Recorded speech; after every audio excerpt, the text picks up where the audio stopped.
everybody. Today what I'm going to do is do a little update on my Flair Pro 2. And this is kind of a long time coming. So this would be like the part 2 of the electric preheat, I guess you can call it. And so, yeah, I've just been kind of messing around a lot with the Flair. Yeah, so there's going to be quite a bit that I'm doing. So this video is just kind of an update on my workflow and I guess a little bit of testing with one of my ideas. And so, let's see. Yeah, one of the things about this thing that I built, right? So I got a, these fall off. Okay. This thing's falling apart. That's another reason why I'm doing more stuff on this. I never looked at it as a complete product or, a finished project. But, so I always meant to kind of further refine what I was doing here. But what I did is I hooked up a temperature meter and thermocouple, as well as some heating elements. Put that all together with the brew chamber. And so this would allow me, the initial thought was that this would be how I preheat. So instead of, needing to preheat with steam, which I do think is a better way. It's more efficient than what I'm doing here. But I was looking for another convenient way that this could be done in terms of preheating, and also more about thermal stability more than preheat. And from what I kind of gather from my experiences, that's what this really gives you. It's not really about the preheating, it's about maintaining the heat. That's been the biggest benefit. So I actually don't rely on this to preheat, because the power supply that I have hooked up to it, it's basically I'm using a power supply that's in line with the maximum wattage of the heating elements that I have, just so that I don't burn them out. But in doing that, it takes longer to heat up. So it could take maybe more than 10 minutes to heat up, which is not terrible. But compared to using the kettle and steam, or even just pouring hot water, and this obviously takes a lot longer. So I actually use a hot plate. I set this thing on a hot plate to actually speed up the preheating. But anyway, as you can see, the construction quality, my work hasn't been the best. So this is kind of showing its wear, and it never really was kind of done that professionally. I've recently been doing getting into 3D modeling and stuff like that. So I don't know if you can hear in the background, but I got my 3D printer printing something as we speak. But anyway, so I plan on, I guess what I'll say is, in terms of the electronic components, I'm going to replace all of this with a microcontroller, right? So this is a Arduino compatible microcontroller. I have another, a smaller temperature reader that will hook onto it. I won't need this thermocouple. I'll be using what I have there. And let's see, what else was there? Yeah, and I got, of course, components and stuff like transistors and whatnot that I'm going to need, resistors, and then I have a pretty cool, if I can find it. Yeah, it's buried in here somewhere. I don't know. It's a little, it's kind of hard to see from here, but this is like an LCD screen. So I'll be able to have, a much better kind of readout, multiple things, like I'm going to have target temperature and current temperature, and also, let's see, I don't know, that's probably all I have, but it gives me the flexibility. I can actually display more things. And then there's going to be a switch, a rotary switch, I think you call it, to be able to kind of do things like set the target temperature, obviously like turn it on and whatnot, I think. But yeah, so that's that. That's one of the projects I'll be doing. And then let's see, I'll put this back. And I'm going to print a case for all of this so that it looks a little bit better than just kind of what I did, putting some spare wood pieces together. And then the second thing, like I have, this cable management. I got a thinner one, and I'm gonna use that and have some what's that, shrink wrap? No, not shrink wrap. It's I don't know what you call it, but basically it's gonna be much more durable than what I have here, so to make sure it doesn't kind of fall apart as I continue to use it. And one of the things I'm going to do is, instead of well, actually right here, maybe right here, I don't know. I have this kind of almost like permanently connected here, because I find that I just don't need to take this off for any reason. But I am going to kind of change that. And what I'm going to do is, I have these. So I printed this what's it called, connector, I guess, connector housings, right? And I got these what do you call it, magnetic connectors. So it'll be something where I can just snap it together to actually connect it. So there's no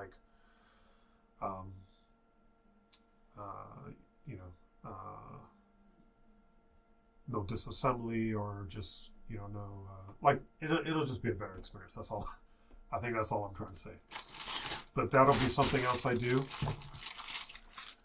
And what I'm going to actually demo today is I had been using this, and I got a couple of questions on it before. So these are like tongs that I made out of like aluminum, what you call it, aluminum flat bar. I just bent it into this shape, drill a hole, and just put some, just screwed it together. And so this allows me to, basically just hold the portafilter like so. So it's, so it's almost like a regular portafilter. So that's easy to,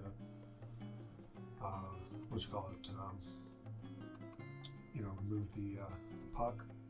And also it's a little bit easier to remove from the brew chamber, when it's hot. And but what I've been experimenting with is 3D printing, something that can attach to it. And so this was my first iteration of it, and it worked pretty well. I broke it because the resin I'm using is not a durable resin, so it broke. And then there was some, there was some refinements I wanted to make, and so that was version 1. So I have version 2 today. It didn't actually print exactly perfectly, but it printed well enough to be able to use. And I still have some more refinements to do. For one is I measured, I guess, fairly accurately the diameter, but the silicone plate, silicone, what's it called? This piece around here, because that's there, it makes it really hard to kind of slip this on. So I think what I'll do is I'm going to first try with just maybe a little bit of water to lubricate. See if that'll help. And if not, I have some like olive oil. I know that's probably not what I would really want to do, but you know, I'm just kind of trying experimenting for now just to see how this thing works. And let's see. Yeah, this is really hard to get on here. Yeah, I might have to go. I have to go with that. Let's go with the olive oil.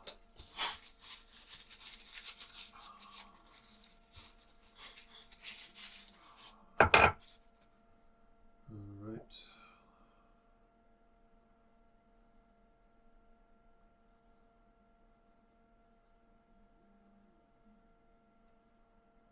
Yeah, I know there's probably something better to use than this. This is just all I had at home. If you guys have some suggestions on what I should get for, if I ever have, this type of situation again, please let me know. All right, let's see if this works now, if this helps.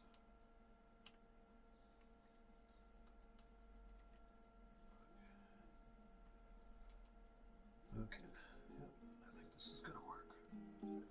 Still a little tough, but I wanted it to be a tight fit. So that's fine.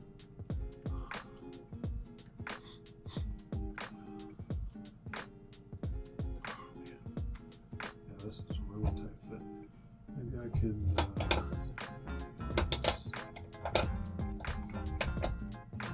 use the Flair. There we go. That helped a little bit, maybe not quite enough.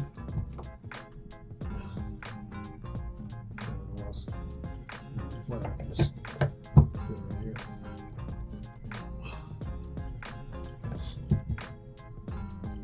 Yeah, so, and sorry for the sniffles. It's like it's been pretty cold recently. We had snow. Let's see. I think once or twice this week. It's been pretty cold. Okay.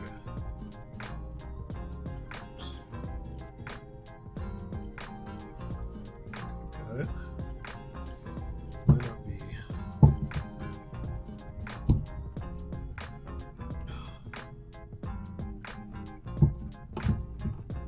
Hope I don't break this thing.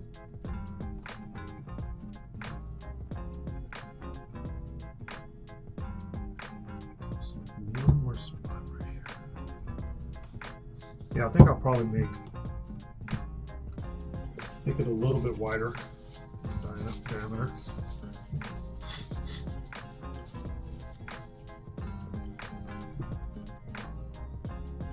Yeah, this is a little bit too tight. Difficult. Okay.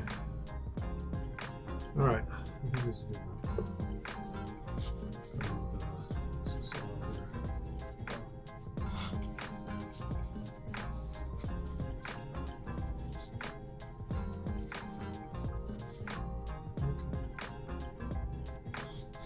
All right.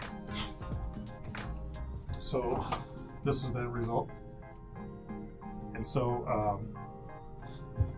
now I don't need to actually have the tongs here. And yeah, I think this will work pretty good. So, yeah, I guess that kind of, I guess that's all I have to share in terms of, upcoming projects. But let me go ahead and do a brew, kind of show you how I use all this stuff. I'll talk through some of the pros and cons. So let's see. All right. So I'm gonna plug this in.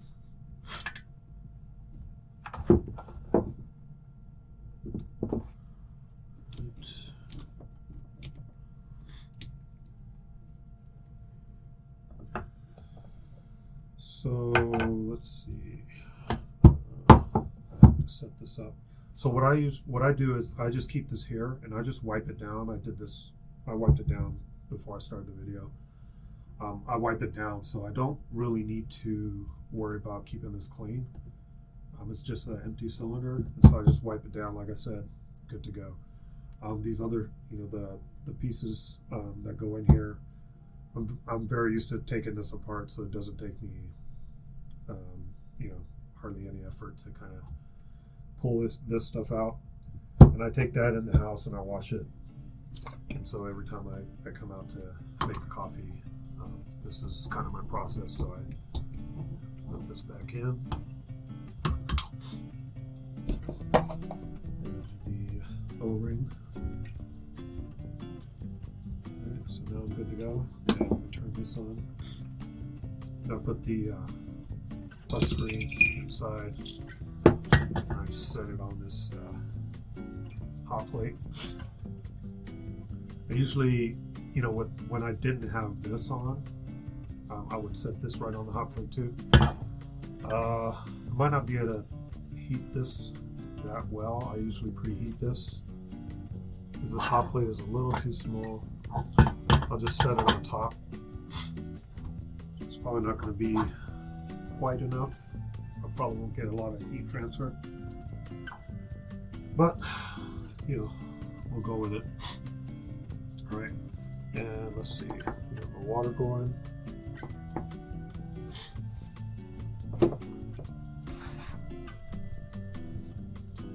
Right, and we'll grind. Well, okay. Oh, sorry. Let's see.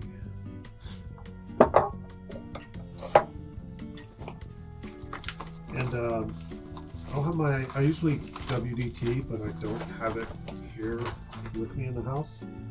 I took it to work. So that's actually what I'm printing right now is a case for or not a case, but I'm printing a WDT tool. So I just say that because I'm probably gonna get some pretty decent channeling. That couple, no WDT, and then I don't really have these beads quite dialed in yet. And let's see. Yeah, you know what? Let me do a little bit more. I think I've been going. Well, you know what? Let me just leave it like that. I'm gonna do like 8.5 grams roughly.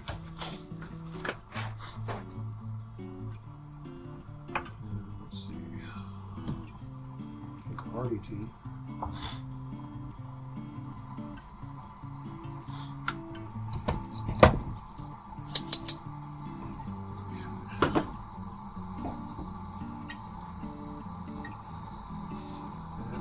Grind. So I'm using this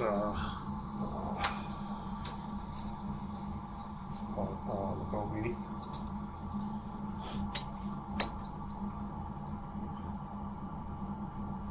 It's fairly slow though. Let's see. Turn it up.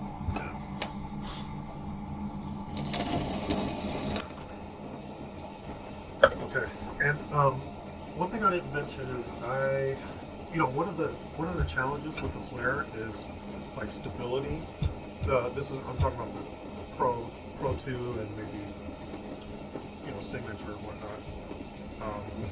But stability is a challenge. Like I said, what I did is I fixed this base onto this board, and so this gives me a bigger surface area. To have this on, so it's really stable. Another thing is that sometimes the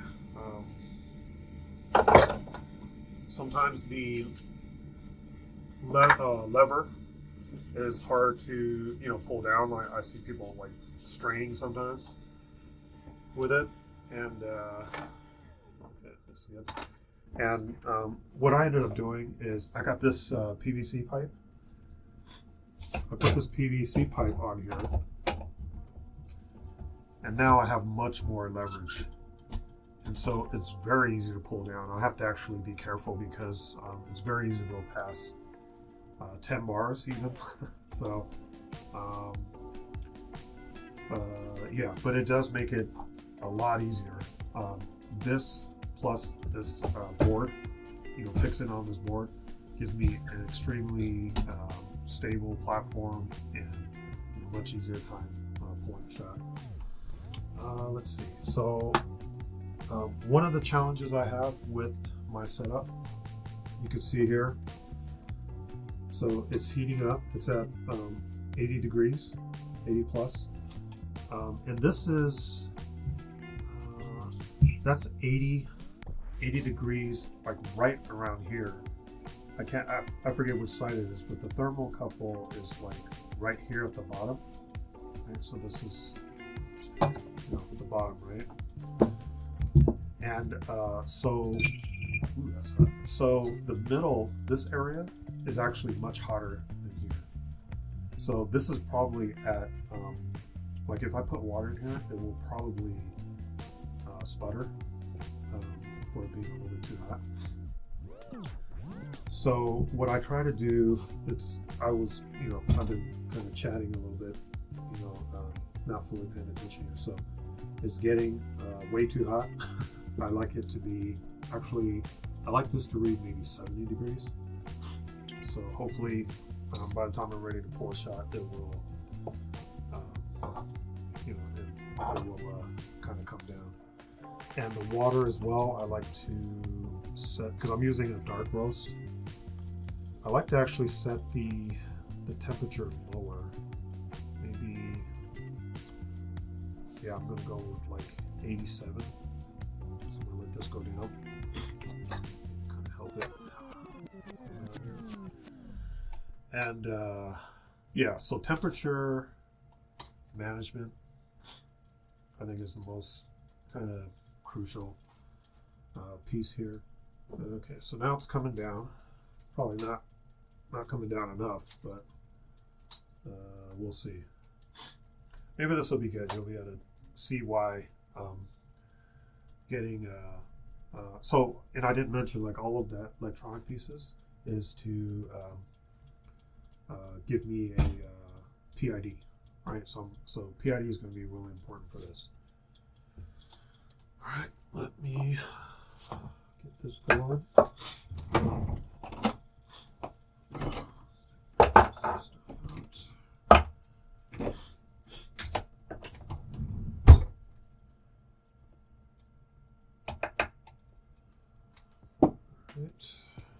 Like I said, I don't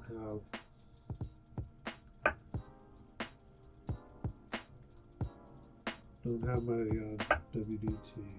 So.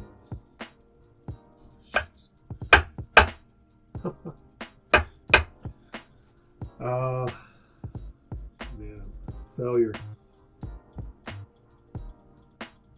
This thing broke. I guess it was, like I said, it was a really tight fit. And so I think it was too much pressure on it. And then I set this thing on top of there. I think maybe I'm not sure if the heat affected it. Anyway. Just a little bit. Yeah, so yeah, these are my prototypes anyway. So what I plan to do is once I get the right prototype, I'm going to print it with a more durable resin, and that should do it. All right, let's kind of get this going on here. Let's see, oops, I forgot. Another challenge with this is that it will sit a little higher, so it won't, with this piston here, it might not fit. So what I usually do is I push this down a little bit, right, the pan. So that's one of the drawbacks of this. So it's just an experiment. We'll see how well this works. Let's get some water in.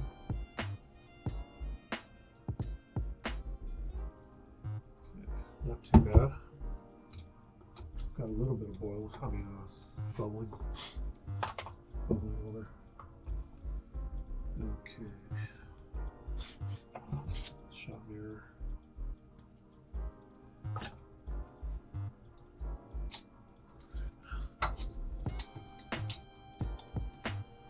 Okay, I'm gonna pull the shot. Oops.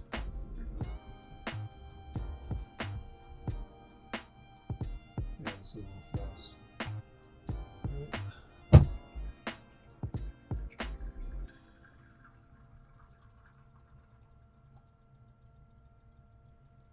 So I need to start the timer.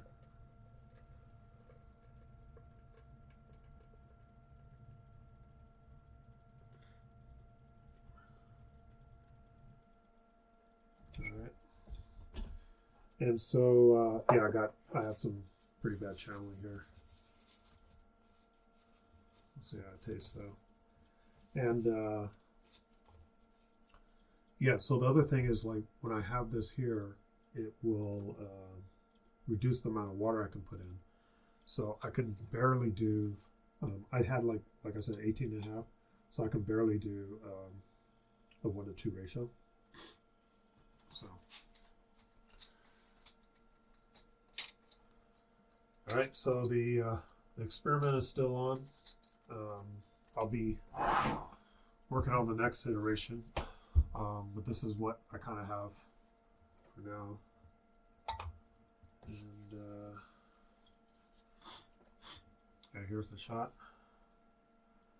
I mean, it looks fine. I think it smells pretty good, but I have a terrible sense of smell, so it's hard for me to judge anything from that.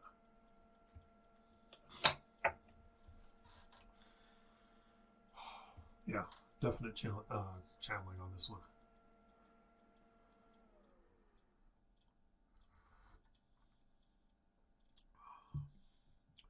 Yeah, it's a little thin. I think I needed to grind a little finer too.